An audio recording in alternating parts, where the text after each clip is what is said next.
Mach den Karton nicht kaputt!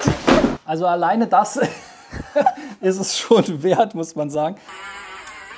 Jabo ist frei!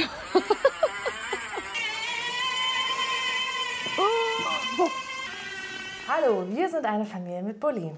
Und heute wollen wir euch mal was ganz Besonderes vorstellen. Ihr habt ja vielleicht unser Rasenmäherroboter-Video angeschaut. Das hat auf jeden Fall für einige Wellen gesorgt und der ein oder andere Roboterhersteller ist auf uns zugekommen. Jetzt wollen wir aber nicht zum Rasenmäherroboter-Channel mutieren, aber es ist ja gerade Winter und ja, auch bei uns hat es schon geschneit. Es schneit hier und da auch ziemlich doll. In Deutschland, Österreich und der Schweiz. Und ihr könnt ja mal in die Kommentare schreiben, ob es bei euch schon geschneit hat. Auf jeden Fall kam die Firma Jabo auf uns zu und hat gefragt, ob wir nicht mal ihre automatische Schneefräse testen wollen. Und ja, deswegen kam kürzlich eine Europalette mit ein paar Paketen drauf, die irgendwie insgesamt über 120, 130 Kilo wiegen. Und wir wollen euch heute mal zeigen, was da alles drin steckt, was der Jabo Gartenroboter alles noch so kann und ja, vor allem auch schon mal die ersten Funktionen ausprobieren, alles einrichten, sodass wir dann bereit sind, wenn der nächste Schnee kommt. So, da haben wir jetzt hier erstmal, also das ist alles extrem professionell verpackt, kam auch mit einer Spedition, wie gesagt, auf Europalette. Jabo ist ein modularer Gartenroboter, der tatsächlich eigentlich fast aus dem professionellen Bereich kommt, muss man sagen. Ihr werdet es gleich sehen. So, dann gibt es hier erstmal einen Willkommensbrief vom Gründer von Jabo. Das sieht aber schon mal nicht schlecht aus hier. Und jetzt seht ihr schon die ersten Komponenten. Wir haben hier mehrere Fächer. Natürlich ganz wichtig, die Anleitung. Was sehr cool ist, alles ist entsprechend gelabelt und beschrieben, sodass man wirklich exakt genau weiß, wofür was ist. Es sind diverse Schrauben dabei und so weiter. Und auch Werkzeug. Hier sieht man, dass man jetzt hier so ein paar Schraubenschlüssel hat, um das Gerät zu montieren. Finde ich sehr gut, weil gerade nicht jeder hat vielleicht die passende Größe dabei. Genau, dann haben wir hier noch einen Controller, erinnert an die PlayStation oder Xbox. Man kann das Ding anders als andere Gartenroboter, nämlich eben auch steuern mit so einem Controller. Dann haben wir hier eine Anhängerkupplung, das ist auch eine Besonderheit. Okay. Hier ist die Kommunikationsstation, das für GPS und so weiter und entsprechende Einzelteile. Wenn wir dieses Abteil jetzt mal rausnehmen und zur Seite tun, dann seht ihr hier schon einen Teil vom Jabo. Den können wir jetzt befreien.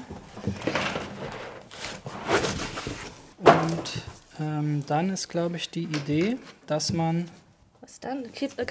Soll man das dann hoch... Ach ja, man soll das dann hochheben wahrscheinlich. Genau. Okay, 1, 2, 3. Ich bin mir nicht so sicher. So, da seht ihr mal das gute Stück. Das ist wirklich eine ganz andere Nummer. Ihr seht hier schon, er hat so eine Art Raupenantrieb, also wie so ein kleiner Mini-Panzer. Und ja, ist wirklich beeindruckend groß, wiegt auch eine ganze Menge. Technische Daten können wir euch mal da einblenden. Genau, und jetzt müssen wir hier noch so ein paar weitere Sachen lösen, nämlich zum Beispiel hier diese Trockentütchen. So, dann haben wir hier zwei riesige Griffe, die auch nochmal geschützt sind. Und da muss man auch aufpassen, wenn man sich das Gerät zulegt. Da sind nämlich die Antennen drin. Okay. Ihr seht schon hier so kleine Enden. Das ist quasi das, was wir gleich mit als erstes zusammenbauen. Die Antennen. Die sind extra ein bisschen höher. Es gibt auch noch Sommerantennen, damit hier auch Schnee drauf fallen kann. Also hier kann sich sozusagen so viel Schnee sammeln. Der steht ja dann draußen und soll ja dann, wenn es schneit, von alleine losfahren. Sind die Räder anders beschaffen jetzt bei dem, wenn es für Schnee ist, als bei dem anderen? Es gibt noch extra Schneeketten sozusagen. Das sind jetzt hier gerade die Rasenketten, die sind etwas schonender und die Schneeketten, die sind dann bei der Schneefräse dabei. Die haben dann nochmal Spikes, das werdet ihr dann aber gleich noch sehen. Genau, so, also dann hier als erstes haben wir jetzt im Prinzip diese kleinen Käppchen, die müssen ab. Dann haben wir hier ja unsere Anschlüsse. Das hier ist dazu da, dass es nicht runterfällt. Das muss aber gleich auch noch ab. Aber vorher können wir hier im Prinzip schon mal das Kabel verbinden. Okay, dann kann unten dieser Teil da ab, dieser Gummi. Das Klebedings da. Genau, dann muss man erstmal dieses Gummi da wegmachen. Und dann, ich glaube, genau, dann kann das da auch raus. So, und dann wird das hier entsprechend so draufgesetzt. Und dann brauchen wir noch Schrauben Und anscheinend. jetzt brauchen wir die passenden Schrauben, genau. Die müssen wir jetzt hier suchen. Ist ja alles gut beschriftet. High RTK. So, das ist für die große. Selbst das Werkzeug ist beschriftet, also hat teilweise so Klebser dran. So, wir haben einen Blick in die Anleitung geworfen. Ist immer sinnvoll. Als nächstes kommt hier nämlich die kommt nämlich hier hin. Schwupps. Wir haben ja echt mit viel Zeugs zu tun, Gadgets und Campingzeugs und so. Und das größte Manko sind eigentlich immer die Anleitungen, muss man sagen. Ja, und auch das ist hier ganz anders. Das haben wir gemacht, die Antennen haben wir angebracht. Dann kommt jetzt eigentlich die Batterie rein. Wow, das ist mein Koffer. Eine Batterie gesehen für ein Elektrogerät. Das ist auf jeden Fall, hier ist der Anschluss, der muss nach da. Okay, ich habe das. So, und dann da Dann hat man hier so eine Klappe, die man hochmachen muss.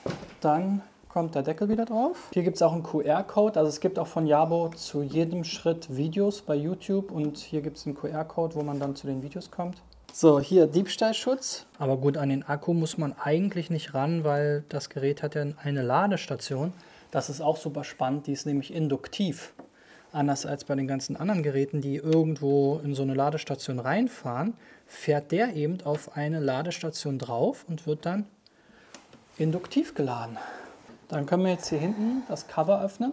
Was auch ganz cool ist, was ihr hier schon seht, der hat an allen Seiten Kameras. Also vorne hat er 2, hier an der Seite hat er welche und hinten, er hat auch überall Licht. Ja, auch also an der Seite, ja. Hier ist auch Licht, hinten auch. Ist das hier auch Licht? Ja, das ist, glaube ich, auch Licht. Und die Besonderheit an den Kameras ist, dadurch, dass er ja für Schnee gemacht ist, sind die beheizt. Das heißt, die werden warm gemacht, damit er eben immer was sieht. Hier hinten gibt es jetzt eine Abdeckung. So, genau, hier ist die Abdeckung.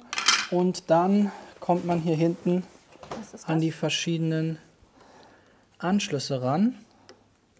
Unter anderem auch den Power-Knopf. Oh! Let's go! Oha, es ist ein bisschen hell. Nicht, dass er jetzt hier losgeht. Ah, jetzt. Okay. Oh, okay, habt ihr das gesehen? Er fährt sich jetzt hier hinten rein. Gleich geht der Düsenantrieb los. Ready to work.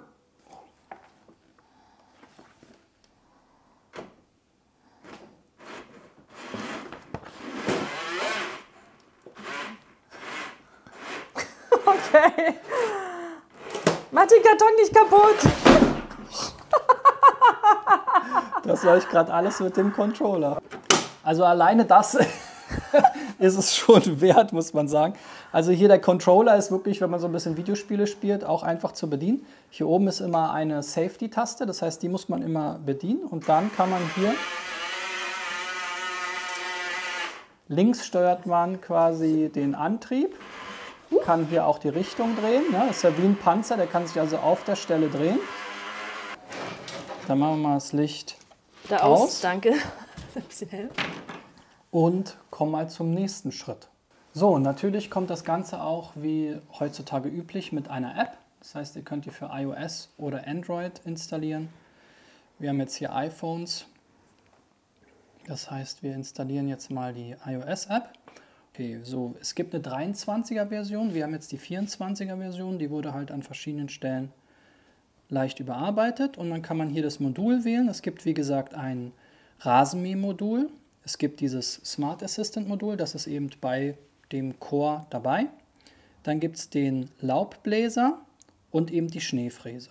Wir haben jetzt aktuell das Smart Modul drauf. Hier kann man entsprechende Karten einrichten. Das ist dann eigentlich relativ ähnlich wie bei den typischen Mährobotern, ne? Außer dass er halt verschiedene Module nutzen kann und dementsprechend da auch dann ja, verschiedene Ansichten hat. Man hat aber eben auch die Möglichkeit, jetzt den Jabo hiermit zu steuern. Ne? Also, so wie ihr das vielleicht auch von eurem Mähroboter gewohnt seid. Was man sagen muss, er ist etwas lauter als der Mähroboter. Er hat aber natürlich auch mehr Kraft, kann mehr und hat eben wirklich diesen Raupenantrieb und nicht nur so kleine Rädchen. Das macht natürlich nochmal viel aus. Man kann dann hier auch entsprechend die Lichter an- und ausmachen, die Sidelights, Frontlights, also die Vorderlampen, die Seitenlampen, alle Lichter an- und ausmachen. Man kann ihn auf seine Station schicken, die wir noch einstellen müssen. Dann kann man hier auch entsprechend die Module hoch und runter stellen. Genau, und man sieht eben auch, aktuell haben wir jetzt 50% Batterie. Er ist mit Bluetooth verbunden, aber hat noch kein GPS. Dafür brauchen wir ja jetzt im nächsten Schritt das Jabo Datencenter. So, das ist das Datencenter. Das macht auch einen wirklich krass professionellen Eindruck, muss man sagen. Also alles hier ist wirklich sehr stabil. Und es gibt zwei Möglichkeiten, das Ganze anzubringen. Es ist ja eine GPS-Antenne, das heißt, die muss mit den Satelliten kommunizieren. Das heißt, sie braucht eine freie Sicht. Das Beste ist natürlich immer, wenn ihr das irgendwo aufs Dach klebt. Ja? Das heißt, es gibt hier auch eine Dach- oder ja, Wandbefestigung. Aber so werden wir es auch machen, so wie es auch bei den meisten anderen Gartenrobotern der Fall ist. Man kann es eben auch in der Erde sozusagen einstecken oder hier in diesem Fall dann festschrauben. Und dafür braucht man dann aber eben etwas Abstand. Ja? Also die sagen jetzt hier 7 Feet, etwa 2,5 Meter Abstand eben zu Wänden, zu Häusern und so weiter. Also und zu Bäumen und zu anderen Sachen im Garten. Genau, das ist also das Teil. Okay. Dann gibt es hier diese entsprechenden Mounting Poles, also die Stangen, die man dann zusammensteckt. Da kommt dann auch noch das Kabel rein und das ist eine Besonderheit und auch ein bisschen ein Nachteil, muss man sagen, denn er verbindet sich eben nicht per WLAN mit dem Heimnetz, sondern man hat tatsächlich hier ein Netzwerkkabel und das muss man irgendwie sozusagen mit dem Heimnetz verbinden. Da gibt es verschiedene Lösungen für. Wenn euch das interessiert, dann folgt uns auf jeden Fall, da werden wir dann nochmal Updates machen. Wir werden es jetzt erstmal sozusagen provisorisch verlegen und uns dann eine permanente Lösung mal anschauen, wie man das Ganze lösen kann und euch dann entsprechend auch nochmal zeigen später. So, es gibt hier dieses Verbindungsstück.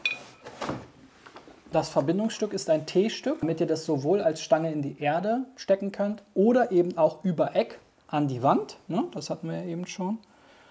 Wir wollen es jetzt als eigenständige Stange sozusagen in die Erde stecken. Und das ist eben auch nochmal eine Besonderheit, dass er, soweit ich das verstanden habe, seinen Strom eben auch über das Ethernet-Kabel, also Power over Ethernet nutzt.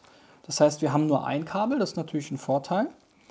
Wir brauchen aber auf jeden Fall eben einen Router irgendwo, damit wir das Ganze eben dann auch betreiben können. Aber das Kabel ist ja entsprechend lang. Das ist auch ganz cool. Es gibt immer solche Markierungen hier, gelbe. Also ist alles extrem durchdacht und extrem gut gemacht. So, vorsichtig, da wieder durch, oben rauf. Jetzt kommt jetzt mal das T-Stück. So, jetzt kommt das T-Stück hier zwischen. Wir wollen es ja gerade haben. So. Und dann müssen wir jetzt hier, warte mal. Müsste es auf der anderen Seite. Warte mal, nicht so schnell. Ah, da ja. Hier sind jetzt die gelben Markierungen. So, jetzt wird das Ganze wieder verschraubt. Aber das ist halt auch mega. Stellt euch das mal vor, ihr bestellt was und alles Werkzeug zum Aufbauen ist dabei. Kann man aber bei dem Preis auch erwarten. Definitiv, ja. Aber wissen wir halt aus Erfahrung, dass es auch nicht immer so ist bei hochpreisigen also Sachen. selbst bei teuren Gut, Sachen. okay. Das Ding kommt ja jetzt, hat ja jetzt hier auch wieder Markierungen. Da und da. Gucken, was ist mit dem Kabel? Das kommt Na, dann das da kommt oben da raus. raus. Okay, das passt. Okay. Das Kabel hat hier quasi einen Ausgang. Eingerastet. Ah, jetzt. Okay, Jetzt. super. Dann kann ich verschrauben. So, das T-Stück wird dann hier mit so einem Gummipuffer abgedeckt, damit man sich da nicht stößt. wenn man es eben nicht an die Wand anbringt, sondern wie wir im Erdboden. Naja, und weil es halt auch, wenn ich richtig Hier gesagt war jetzt offen das ist. einzige Verwirrende so ein bisschen, dass die Sticker falsch rum drauf waren. Also das sozusagen oben ist hier umgekehrt. Also da, wo warm drauf steht, musst du mal umdrehen. Genau, also wie gesagt, wir sollen jetzt hier, es gibt einmal PoE WAN und einmal PoE LAN. Wir sollen jetzt WAN abschrauben.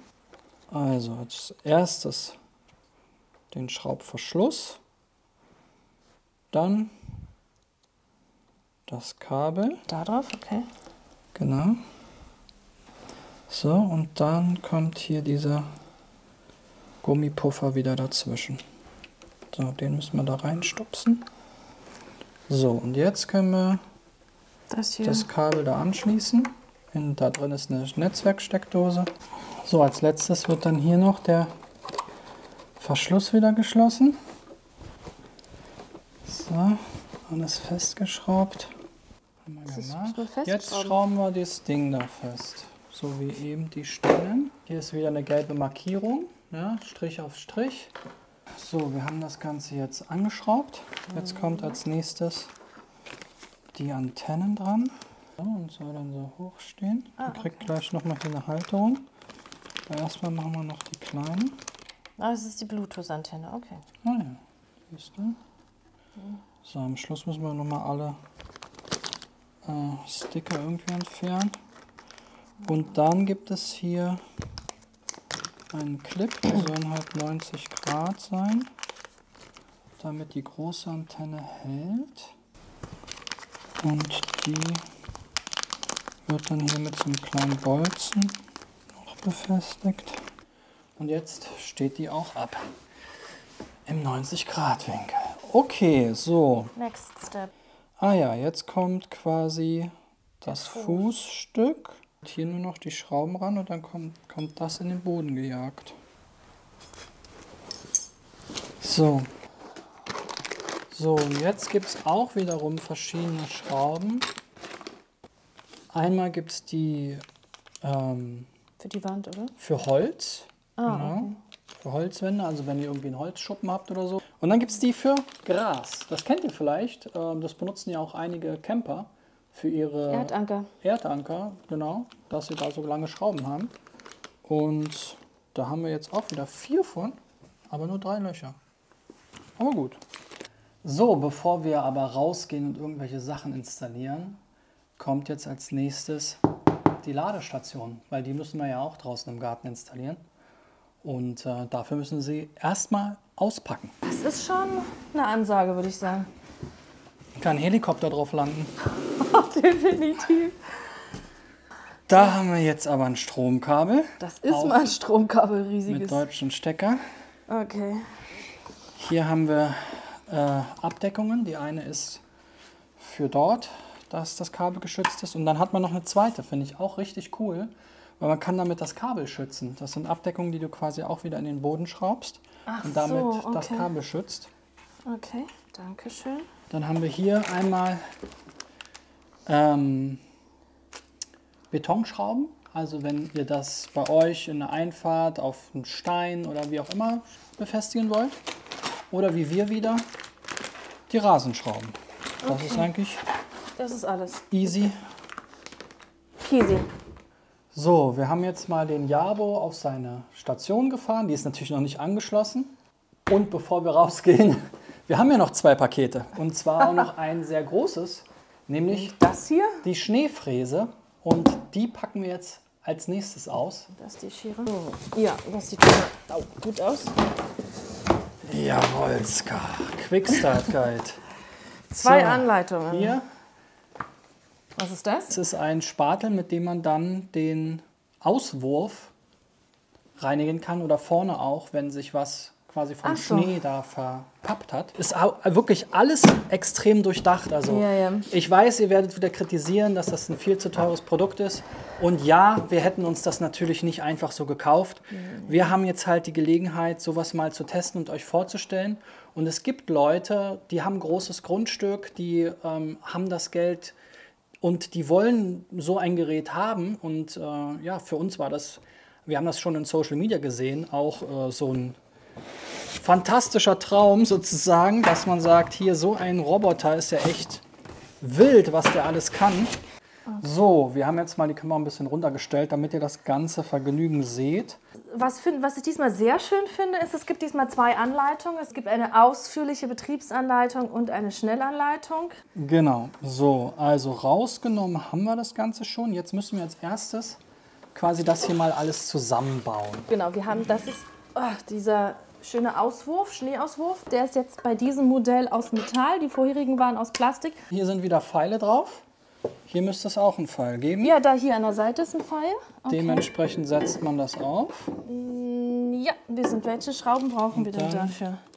Das kommt nämlich hier vorne ran. Das ist jetzt das einzige Plastikteil. Das kommt hier hin und die anderen.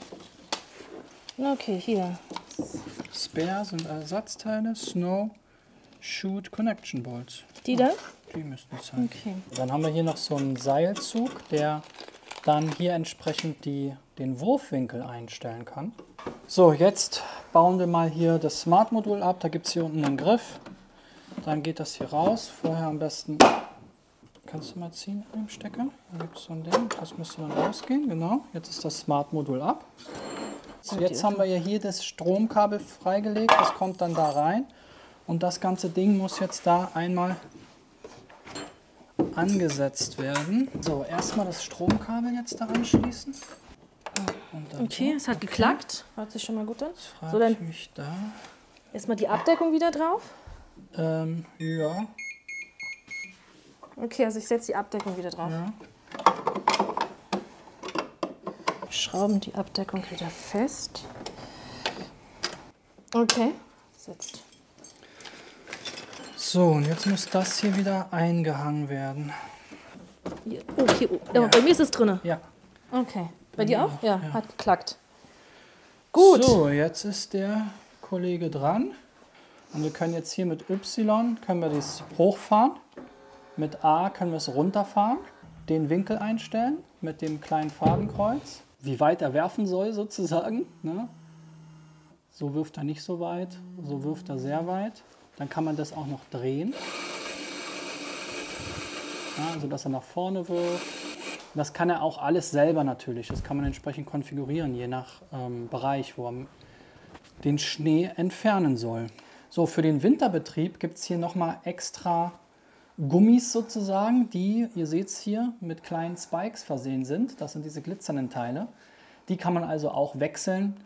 Jetzt kommt noch hier dieser Schneeschieber. Das ist vor allem für sehr nassen und kompakten Schnee. Den schiebt er dann halt vor sich her, wenn er ihn eben nicht mit der Fräse aufnehmen kann. So, auch dazu haben wir wieder eine kleine Anleitung. Das ist aber relativ easy. Man tauscht nämlich einfach hier vorne dieses Sicherheitsgitter aus. Das soll ja dafür sorgen, dass da nicht einfach irgendwas in die Fräse reingerät. Das ist rechts und links jeweils mit 3 Schrauben befestigt. Die nimmt man ab und dann setzt man eben an die 3 Schrauben den Schieber. Hier, das sind diese... Ach, diese Kanten, also diese Ersatz Kanten, oder was? Genau. Ich kann mich nur wiederholen, es ist natürlich teuer, aber man kriegt wirklich auch was dafür. Da ist alles dabei, wirklich. So Ersatzschrauben, Ersatzteile, alles ist super gelabelt. Alles ist auch sehr hochwertig eingepackt. Extrem hochwertig und robust. Also wir werden sehen, wie es sich dann in der Praxis bewährt. Aber so, also immer den Stoppknopf drücken. Wir haben das Gerät natürlich auch ausgemacht. Wir wollen natürlich nicht hier, dass der Häcksler angeht aus Versehen. Jetzt schrauben wir hier eben dieses Gitter ab. Und das Coole ist, diese Schrauben hier werden dann jetzt auch gleich durch solche Teile hier ersetzt. Auch hier direkt dann? Ja, genau. Das wird jetzt damit angeschraubt und dann kann man das viel leichter wechseln. Gitter ab. Das kann man auch abmachen, wenn jetzt wirklich die Schneeverhältnisse besonders schwierig sind. Sollte man aber natürlich eher dran lassen, damit man hier kein Risiko eingeht. Dafür gibt es jetzt hier wiederum Schnellschrauber. So. Fertig. So, damit ist unser Schneemonster einsatzbereit. So, jetzt kommt noch der allerletzte Aufbauschritt und zwar die Anhängerkupplung. Hier hat man zwei verschiedene Löcher für entsprechende Kugelaufsätze, wo man dann eben Sachen anschließen kann. Man kann es aber natürlich auch irgendwie anhängen. So. Und dann muss das nur noch hier einmal festgeschraubt werden. Und schon ist die Anhängerkupplung dran. Und damit kann man, wenn ich das richtig gesehen habe, blende ich zur Not nochmal ein, über eine Tonne ziehen. Jabo ist frei!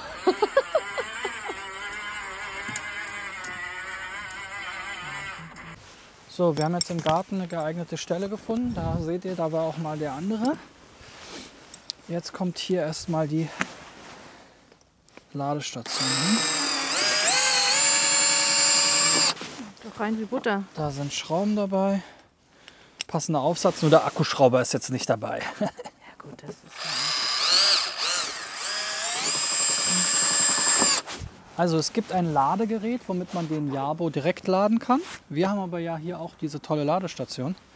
Dafür gibt es also dann ein eigenes Kabel. So, jetzt haben wir Strom angeschlossen. Jetzt leuchtet es schon mal blau.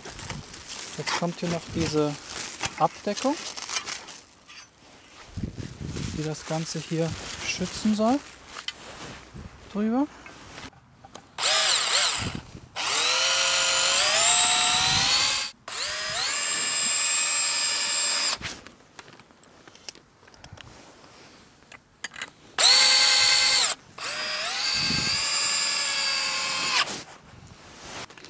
So, als nächstes kommt jetzt hier unsere Station. Da bin ich mal gespannt mit nur den 3 Schräubchen auf der kleinen Platte hier im Gras. So, wir haben jetzt das Data Center verbunden. Da gibt es dann so einen kleinen Adapter für Strom und Netzwerk. Und jetzt wollen wir mal gucken. Hier hat das Data Center erkannt. Das ist auch schon wild am Blinken. Data Center Upgrade. Okay, jetzt upgradet er das erstmal. Jetzt hat das Data Center wieder gefunden. Wunderbar. Data Center Lite kann man jetzt hier auch noch ausstellen. Wenn einem das irgendwie stört. Stört uns jetzt erstmal nicht. Data Center Version ist okay. Gut, dann haben wir das.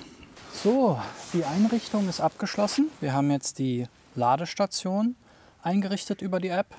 Man sieht jetzt auch, er lädt, also sie leuchtet nicht mehr blau, sondern blinkt jetzt grün. Auch die GPS-Station leuchtet jetzt grün, die ist verbunden.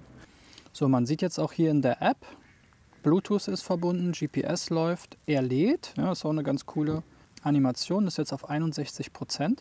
Und wir wollen jetzt noch eine Karte hinzufügen. Ja, man kann hier oben auch von der Startseite auf Karten wechseln. Im Moment hat er jetzt nur seine Basisstation hier quasi. So, ein Schritt war ja, dass wir hier irgendwelche Sachen aus dem Weg schaffen. Ihr seht, da ist noch einiges gewesen. Wir haben auch schon ein bisschen was in den Bollerwagen gepackt. Und jetzt müssen wir das ja nicht mehr selbst nach hinten ziehen.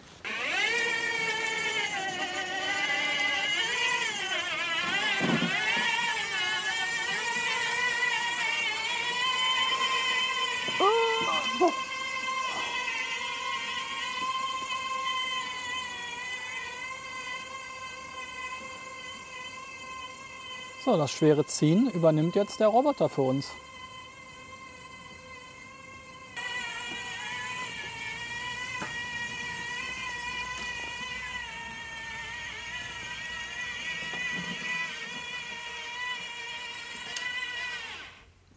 Okay, entladen. Also ihr seht, er schafft es auch hier so durch wirklich schwieriges Gelände. Wir haben hier hinten noch so ein bisschen Schrottplatz quasi. So, jetzt probieren wir mal den Follow Me Mode aus. Das kann man, ist in der Beta, kann man in der App einstellen. Wenn die Frau sich jetzt bewegt, dann fährt der Roboter vorsichtig hinterher.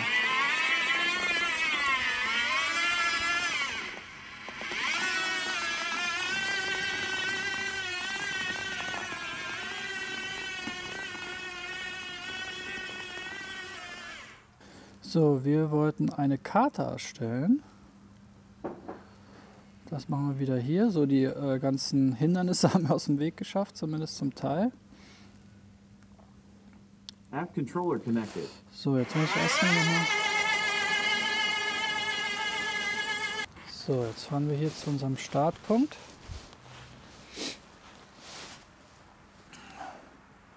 Fahren jetzt einmal hier die Arbeitsfläche ab. Haben jetzt erstmal eine Teststrecke eingerichtet. Das müssen wir natürlich nochmal alles in Ruhe ein bisschen vernünftig machen. Das war jetzt erstmal zur Demo. Und jetzt wollen wir hier ihn wieder auf die Ladestation schicken.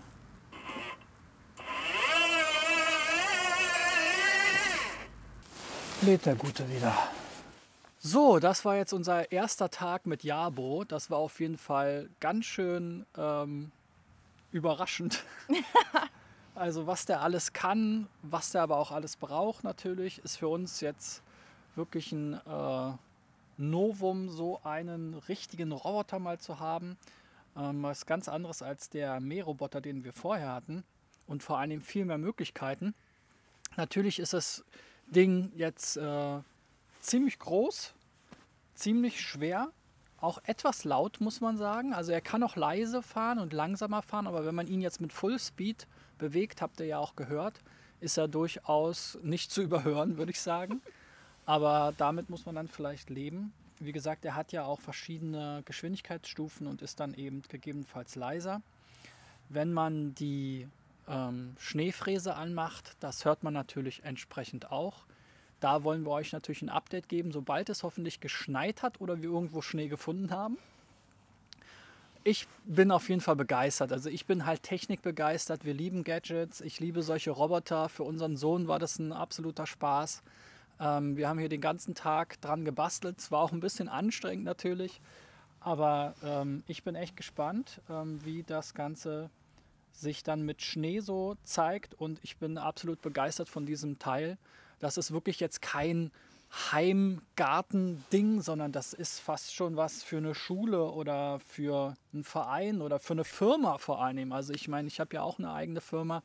Wir haben jetzt da kein so großes Firmengelände, aber wenn man jetzt irgendwie, ja, für einen Fußballverein oder wenn man irgendwie ein Firmengelände hat, da kann man auf jeden Fall mit dem Teil richtig was anfangen. Oder wenn man halt einen größeren Garten hat. Unser Garten ist jetzt auch nicht klein, aber wir haben jetzt hier auch keine Ranch. Ne? Also ja, wie gefällt es dir? Was ist dein erster Eindruck? Er ist ein bisschen größer als gedacht. Von der Lautstärke hatte ich schon ungefähr so eine Ahnung, weil du hast dir so ein paar Videos angehört, da war das dann so ähnlich. Ansonsten finde ich ihn sehr süß, muss ich ehrlich sagen. Er sieht so ein bisschen aus wie so ein Nashornkäfer. Ganz niedlich. Oder wie Wall-E. Oder wie Wall-E, genau, auf der Verpackung. Er ist sehr robust. Ich finde halt die Fabrikation fand ich sehr gut. Die Einzelteile sind richtig gut. Ich fand die Aufbauanleitung gut, wenn wir sie gelesen haben. Es gab auch ein paar Fails. Ansonsten fand ich gut, dass Werkzeug mit dabei war. Ich fand gut, dass es sogar schon Ersatzteile dabei war mit Ersatzschrauben und so weiter. Also es macht alles einen sehr hochwertigen Eindruck. Und es ist alles auch sehr stimmig. Also finde ich sehr gut. Ja, also extrem professionell. Auch der Kontakt mit Jabo. Es gibt einen tollen Kundenservice. Der hat uns auch geholfen bei der einen oder anderen Frage. Ja, schreibt doch mal in die Kommentare, was ihr davon haltet, dass wir hier auch so ein bisschen uns erweitern thematisch. Wie gesagt, wir sind immer begeistert von solchen Gadgets. Ja. Und sind jetzt nicht nur am Campen, sondern eben auch viel im Garten und zu Hause unterwegs. Dementsprechend freuen wir uns natürlich, wenn wir da auch noch mehr zu haben. Wir verlinken euch auch nochmal unser Video zu unserem Rasenmäherroboter und warum der uns so ein bisschen enttäuscht hat. Und schaut euch da das gerne auch noch an. Bis dahin. Eure Familie mit Bulli. Tschüss, ihr Lieben. Ciao, ciao.